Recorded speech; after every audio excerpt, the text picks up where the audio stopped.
Sure, modern shooters keep raising the bar with photorealistic visuals, cinematic storytelling, and sprawling open worlds, but there's something that feels bloody good about stripping all of that away until you're left with raw speed, brutal weapons, and enemies that exist for the sole purpose of exploding into gibs. Boomer shooters thrive on that simplicity. They aren't trying to immerse you in a movie, they're here to remind you why blasting through rooms at 90 miles an hour became addictive in the first place. So, we're going to clink drinks over that today, and talk about games that recapture the soul of what shooters are all about, starting with number 1, Ill Will.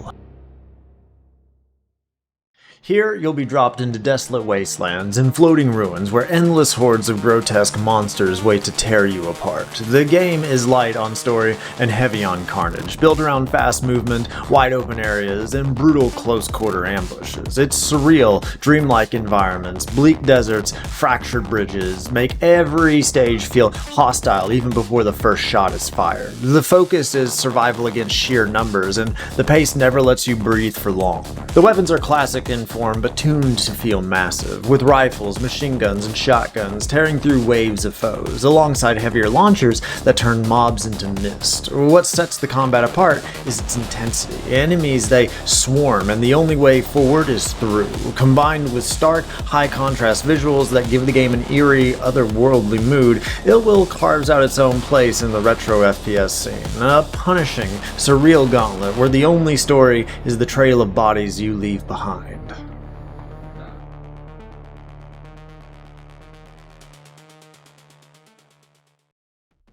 Number 2. Cruel. This game lobs you into the uncanny remains of a hotel where every floor seems eager for your death, and that's because the hotel is actively burning down around you. You'll wake up clutching a firearm next to a corpse in an elevator, and from there it's non-stop. 10 procedurally shifting levels, each more twisted than the last, packed with relentless cultists and ethereal horrors. Speed is your lifeline, and the building becomes an auto-destructing gladiator arena where time is literally on fire. At its core, Cruel is a boomer shooter through and through. You're sprinting, strafing, trading fire with grotesque cultists, and scrubbing together health by looting soda cans that can act both as pick-me-ups and currency for late-run upgrades. But don't let the retro aesthetic fool you. The game leans into roguelike unpredictability with gleeful absurdity. But want to feed a soda can to a demonic dog and get a bonus that helps you reload faster? And go right ahead. Its fast run-and-gun pacing calls back to Doom-era Fragfest, but the shifting layouts and soda can currency swaps keep it fresh and just weird enough to stick in your head.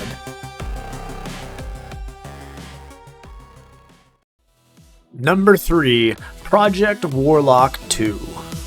This one drops you into huge, labyrinth maps that mix old-school run-and-gun mayhem with a sense of verticality that keeps you constantly looking over your shoulder and up. Each of the 3 playable warlocks has their own arsenal and abilities, so one mission might have you hurling explosive magic from afar, while another turns you into a close-range meat grinder with enchanted shotguns. Enemies come in fast and in groups, forcing you to keep moving, swapping weapons mid-fight, and using the environment to your advantage. The weapons are more than powerful, they're personality pieces. A crossbow that fires explosive bolts, a staff that can clear a hallway in seconds, a rifle that hums like it's hungry. Every tool has its own satisfying niche, and the levels are loaded with hidden paths, keys, and secrets that make thorough exploration worth the risk. And the enemy variety keeps you guessing about what's around the next corner. It's chaotic, bloody, and relentless, exactly the kind of magic-slinging, shell-splitting chaos you want when you need to blow off steam, or, in this case, blow it straight through a demon's ribcage. Number 4. Turbo Overkill. This is pure cyberpunk excess strapped to a rocket engine and pointed downhill. You play Johnny Turbo, a bounty hunter with a literal chainsaw for a leg, carving through a neon-soaked city overrun by a rogue AI's cybernetic goons. Movement is king, wall running, grappling, sliding at speeds that would void most insurance policies, and the game encourages you to turn traversal into a weapon. Slide into an enemy with your chainsaw leg and you'll cut them in half while refilling ammo, and then double jump into the next firefight before their torso hits the floor. Levels are a mix of claustrophobic kill boxes and open playgrounds where momentum is as deadly as any gun. The arsenal is a love letter to Overkill. Dual magnums that lock onto heads, shotguns that fire explosive shells, and rifles that can vaporize entire crowds if you charge them up. The combat is all about killing with style, and chaining movement and abilities into absurd combos for maximum carnage. The visuals slam together gritty, rain-slick streets, glitchy holograms, and gore in a way that feels both retro-inspired and aggressively modern. It's loud, it's fast, and it's completely unapologetic. Basically the FPS equivalent of kicking down a door with a chainsaw leg just to ask if anyone ordered pizza.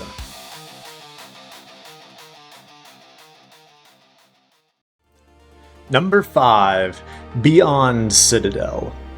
A follow-up to the excellent retro shooter The Citadel, Beyond Citadel picks up the story of the self-titled martyr, digging deeper into a broken citadel under siege. Levels unfold across indoor and outdoor handcrafted arenas, abandoned corridors, towering spires, and fragmented platforms floating in void, where dynamic traversal becomes essential. As the martyr levels up, double jumps and air dashes unlock new routes, and the occasional mech, tank, or aircraft segment introduces thrilling deviations mid-run. Exploration is richly rewarded, but don't expect respite. Grunts, armored sentinels, and grotesque creatures move quickly and aim to punish hesitation. The gunplay leans heavily into per-shell realism. The cavalry carbine, which is a straightforward yet reliable early weapon, teaches you to be deliberate. Bullet-by-bullet precision is as vital as raw firepower. Reloading is not just a quick tap. Spent cartridges eject, new magazines slide in, and the gun must be cocked before you fire again. During hectic fights, missteps can get you killed. Weapons degrade over time and jam, demanding repair parts that occasionally drop from enemies. Despite, or maybe because of, this mechanical complexity, the pacing stays frantic, the setting surreal, and the overall feel both old school and refreshingly visceral.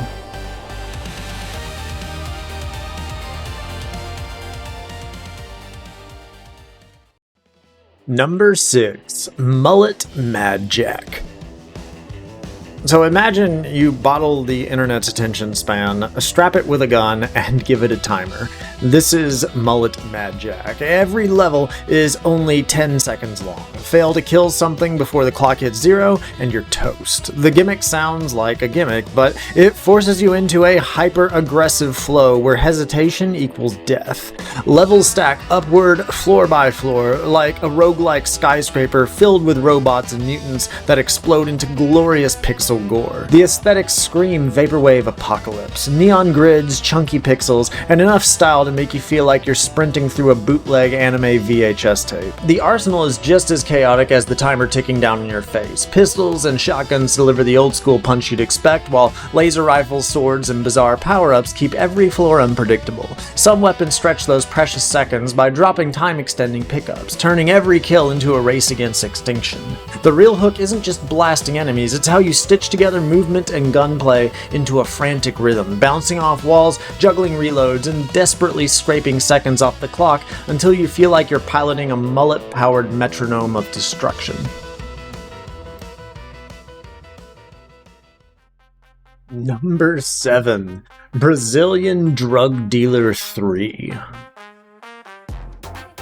So this is less of a traditional boomer shooter and more like a chaotic parody of one, dropping you into a low-poly favela where everything is ugly, loud, and dangerous in the funniest ways possible. The premise is exactly what the title says. You're a drug dealer blasting through endless waves of cops, rival gangs, and whatever the hell else the game decides to throw at you. Guns feel heavy but janky. Environments look like they were ripped from a PS1 bootleg disc, and the tone never takes itself seriously for even a second. It's messy, hectic, and weirdly addictive, like Quake if it had been made on a pirated copy of Microsoft Paint. The humor comes from how deliberately unpolished it all is, you see. Explosions send enemies flying into the sky, guns sound sometimes like they were recorded in a kitchen, and level design swings between brilliant and was this done at 3 a.m. on drugs. But, you know, that's the charm. It's violent, ridiculous, and dripping with crude satire of both shooters and Brazilian crime dramas. You won't play this one for balance or polish. You'll play it to laugh while unloading an AK into a cardboard textured police car and realizing you're somehow having the time of your life.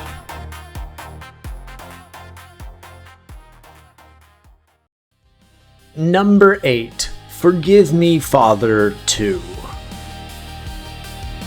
Just as a short aside, this in no way excludes Forgive Me Father 1. I definitely think you should play that game too. However, Forgive Me Father 2 drags you even deeper into its pulpy comic book nightmare, where Lovecraftian horrors spill across grim streets, catacombs, and madhouses that feel torn from a pulp novel cover. The cel-shaded art style makes every panel of carnage pop. Enemies splatter across the page like ink blots, while you sprint through levels that never stop trying to overwhelm you. Speed is at the heart of it. Constant strafing, weapon swapping, and frantic resource management against waves of cultists, mutants, and eldritch abominations. It's frantic, and it's always trying to push one more run out of you, daring you to keep pressing against the darkness that's about to swallow you up. The weapons hit with satisfying flair, Tommy guns, shotguns, and bizarre arcane devices that can shred reality itself. Upgrades let you twist your character into something truly monstrous, leaning into either grotesque mutations or cursed divine powers, which is fitting since the story beats hammer on corruption and sacrifice. The blend of fast-paced arena shooting and stylized horror give the game a unique edge in the boomer shooter lineup. It's gory, stylish, and a little unhinged, the kind of shooter where you stop noticing how many bullets you've fired because you're too busy wondering what fresh tentacled nonsense waits around the next corner.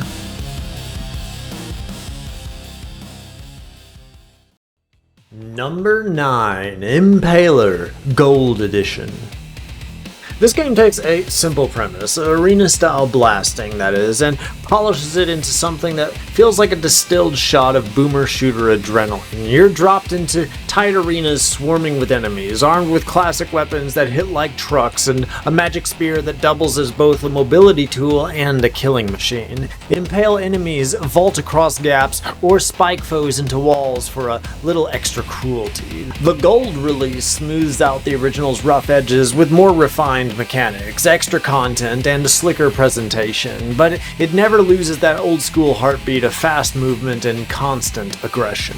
Every weapon feels like it belongs on a demolition site, but the spear stands apart. It's as much a grappling hook as it is a murder stick, letting you vault over hazards or pin an enemy like a bug on display. Between waves, you can stack upgrades that twist each run in new ways, from raw damage boosts to bizarre mobility perks that make the arenas feel like acrobatic playgrounds. The chunky retro style sells the chaos without overcomplicating it, and matches the pace perfectly. Sharp, brutal, and designed to keep you moving until the floor is slick with pixelated blood. Number 10, Prodeus.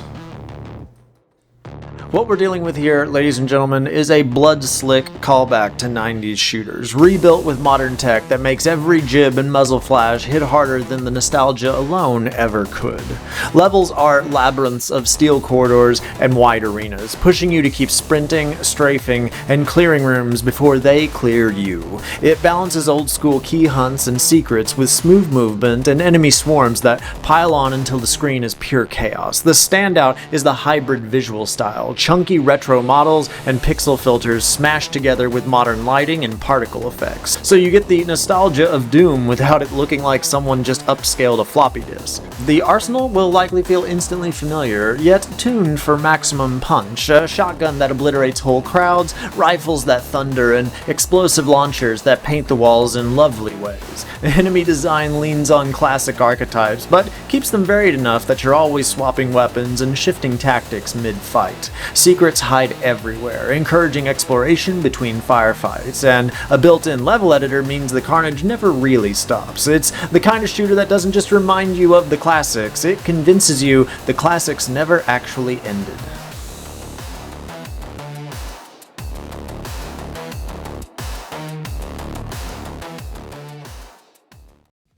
Number 11, Slayer's X, Terminal Aftermath, Vengeance of the Slayer. The aforementioned feels like someone dug up a forgotten 90s shooter from a bargain bin CD case and cranked the dial past self-parody. You play as Zane Lofton, an over-the-top, wisecracking anti-hero whose idea of saving the world involves yelling insults while unloading shotguns into mutants. The levels look intentionally clunky, graffiti-smeared alleys, half-finished buildings, and dingy arcades, like something a teenager might have dreamed up after a summer of junk food and action movies. It's goofy, loud, and weirdly charming, but beneath the surface it nails the fundamentals of a proper boomer shooter. Amongst those nailed fundamentals are the weapons, which are just as exaggerated as the tone itself. You've got the S-Blast 98 shotgun that shreds enemies into paste, shurikens made of broken glass, and jury-rigged explosives that feel unsafe to even hold. Combat is fast and messy, pushing you to sprint, strafe, and improvise when the chaos piles up. What makes it stand out is how it manages to be a send-up of edgy 90s shooters while still delivering tight gunplay that keeps you hooked. You come for the ridiculous premise, but you stay because the carnage actually feels great in your hands.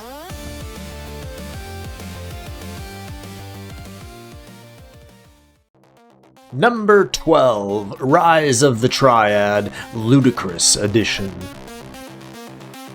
This one revives one of these strangest 90s shooters, polishing it just enough to run smooth while keeping every ounce of chaos intact. You're part of a paramilitary task force infiltrating a cult on a remote island, but the plot is really just scaffolding for the mayhem. The game barrels forward with breakneck speed, massive maps, and traps that kill you in the most cartoonish ways possible. Flamethrowers, spinning blades, and pitfalls that feel ripped out of a Saturday morning death trap sketch. It's loud, violent, and pretty bloody unhinged. But, that's what we like to see here. The weapons remain ridiculous. You've got pistols that you can dual wield, a rocket launcher that scatters 5 warheads at once, and the Excalibur, which is a baseball bat that launches explosive projectiles. Enemies explode into showers of meat chunks when you hit them hard enough, which is actually where the ludicrous Jibs meme was born from. The remaster smooths out the experience with widescreen support, improved controls, and extra content, but the heart of it is unchanged, a relic from an era where shooters were fast, mean, and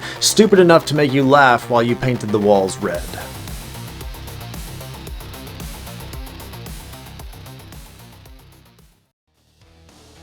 Number 13, Vomitoreum. This game pukes you out into a grotesque, Geiger-esque nightmare where flesh and metal fuse into something both alien and sickly familiar. Built on the Doom engine, it carries that retro DNA but steers it into weirder territory. Long, winding maps full of organic tunnels, dripping machinery, and creatures that look sculpted out of infection itself.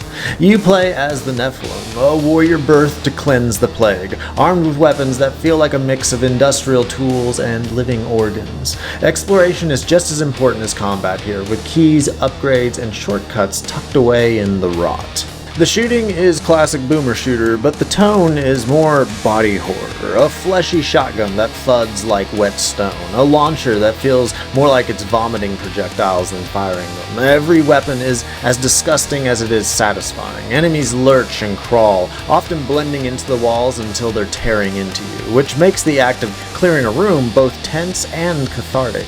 It's grim, surreal, and dripping with atmosphere. Proof that even the oldest FPS engines can still ooze out something fresh and unsettled.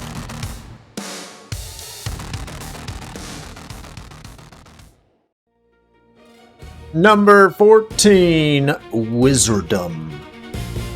Wizordum takes the classic boomer shooter framework and swaps out shotguns for spellbooks. You'll play as a battle mage, trudging through dungeons, castles, and cursed countrysides, hurling fireballs and arcane bolts instead of bullets. The pace is brisk and recognizable, constant strafing, dodging projectiles, and searching for keys to push deeper into each map. But the magical twist keeps it from feeling like just another retro clone. The chunky pixel art meshes with modern lighting in a way that makes every corridor glow, and enemies pop with exaggerated animations when you blast them apart. The spells serve as both your arsenal and your utility kit. Fire scorches crowds, lightning rips through armored foes, and frost slows enemies so that you can reposition before they swarm. Secrets are everywhere, tucked behind crumbling walls and hidden switches, rewarding players who explore rather than rush. It's a game that knows exactly what it is, a nostalgic FPS dressed in a robe and a wizard hat, quick to learn but satisfying enough to sink into for hours.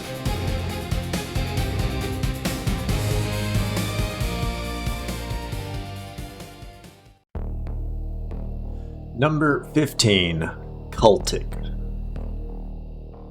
This one opens rather appropriately, with you clawing your way out of a shallow grave, armed with only an axe and whatever you can scavenge nearby. From that moment, it becomes a desperate fight against a fanatical death cult spread across mines, mills, and fog-drenched graveyards. The atmosphere leans heavy, muted colors and level layouts that reward both cautious exploration and aggressive forward pushes. Movement is snappy, with sprinting, sliding, and quick dodges giving combat a fluid, old-school pace, while the pacing itself borrows from horror, letting tension build in the quiet before unleashing mobs of enemies. The arsenal gives every encounter a little more gusto. The revolver feels punchy and precise, the shotgun clears tight areas with brutal force, and dynamite turns clustered cultists into flying limbs. Enemies aren't just fodder, they flank, chase, and punish carelessness, so positioning and resource management are as important as fast reflexes. What makes it stand out is how it balances that classic run-and-gun adrenaline with the creeping dread of survival horror. Each cleared area feels like a victory wrestled from overwhelming odds, and the game always stands ready to reward you with more cultists to put through the meat grinder. Number 16. Selaco. Selaco puts you in the boots of Dawn, a security captain for humanity's last refuge after Earth has fallen. Things go bad fast. The underground city comes under siege, and you're thrown into firefights that mix boomer shooter speed with tactical complexity. Enemies aren't brainless rushers. They flank, throw grenades, and use suppressive fire, forcing you to play aggressively, but with a sharper edge than most retro-inspired shooters. Levels are expansive and layered, filled with destructible props, locked doors, and secrets tucked behind breakable walls, making exploration feel just as rewarding as the firefights themselves. The gunplay is heavy and deliberate, every weapon kicking with feedback that makes even a standard SMG feel satisfying. Shotguns, rifles, explosives, and experimental gear give you a broad toolkit, but survival often comes down to positioning and reflexes when squads pin you down. On top of the action, the game pushes story and atmosphere further than most games in the genre, weaving in dialogue, terminals, and environmental details that flesh out its world without slowing down the pace. It's fast, smart, and it shows you how far the boomer shooter formula can stretch when modern design ideas get mixed into the blood.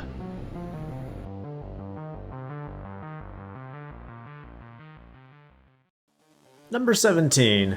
Nightmare Reaper. This one starts in a padded cell. Your character is a patient in a twisted asylum where the only escape comes through violent dreams.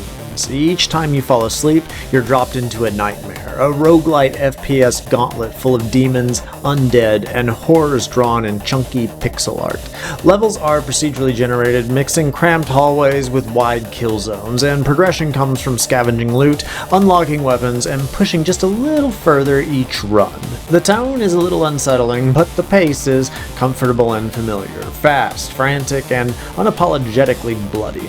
The arsenal here is ridiculous in scope. There's more than 80 weapons, ranging from axes and shotguns to laser cannons and cursed artifacts, each one hitting with its own wallop. Between runs, you upgrade yourself through an old-school platformer-style minigame, adding permanent boosts and new abilities that carry back into the nightmares. Death isn't failure here, it's part of the loop, sending you back to your cell before plunging you into another round of carnage. The mix of roguelike structure, relentless shooting, and psychological horror make Nightmare Reaper stand out as one of the most ambitious twists on the retro FPS formula out there.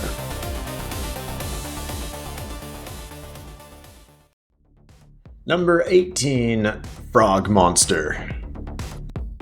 This one casts you as a gun-slinging frog on a journey through sprawling dungeons, caverns, and strange biomes that open up as you gain new powers. It plays like a first-person Metroidvania, where exploration is as important as fighting. Hidden chambers lead to upgrade paths, spells unlock new ways to approach enemies, and weapons steadily expand your options. The tone jumps between colorful whimsy and brutal challenge, and the world is designed so that curiosity always pays off, whether with gear, shortcuts, or an ambush that tests everything you've learned up to that point. The combat leans on variety and experimentation. Over 20 bosses stand in your way, each with their own style, forcing you to swap between melee strikes, spell casting, and quick use of the frog's tongue to snag items or bugs that grant passive buffs. So one fight might push you to keep your distance, while another demands aggressive close-quarters pressure, and the game keeps layering mechanics without losing its clarity. The mix of exploration, heavy boss design, and tongue-in-cheek ideas like insect collecting gives Frog Monster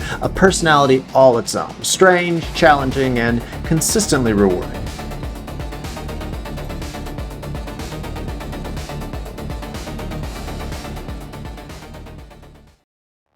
Number 19. Ion Fury. You are injected into the role of Shelley Bombshell Harrison, tearing through a cyberpunk city overrun by Dr. Jadis Heskel's army of cyborg cultists, built on the classic Build engine, which is the same tech that powered Duke Nukem 3D. It captures that 90s FPS grit with sprawling levels full of secrets, verticality, and non-stop firefights. Maps stretch across skyscrapers, subways, and laboratories, each one designed with the same old-school philosophy: reward exploration, punish hesitation. Movement is fast, gunfights are chaotic, and every room feels like it was built for maximum carnage. The weapons give the game its punch and personality. Shelley's custom revolver lets you bounce bullets around corners with its ricochet alt-fire. The disperser shotgun can fire explosive shells that clear hallways in one blast, and then there's the bowling bombs, which are grenades you roll across the floor like you're at some deranged cosmic bowling alley, except the pins scream before they explode. Staples like SMGs and grenade launchers round out the loadout, but it's the quirks that keeps fights memorable. Every firefight turns into a juggling act between precision, chaos, and sheer spectacle, the kind of combat that makes you grin while the walls drip pixelated gore.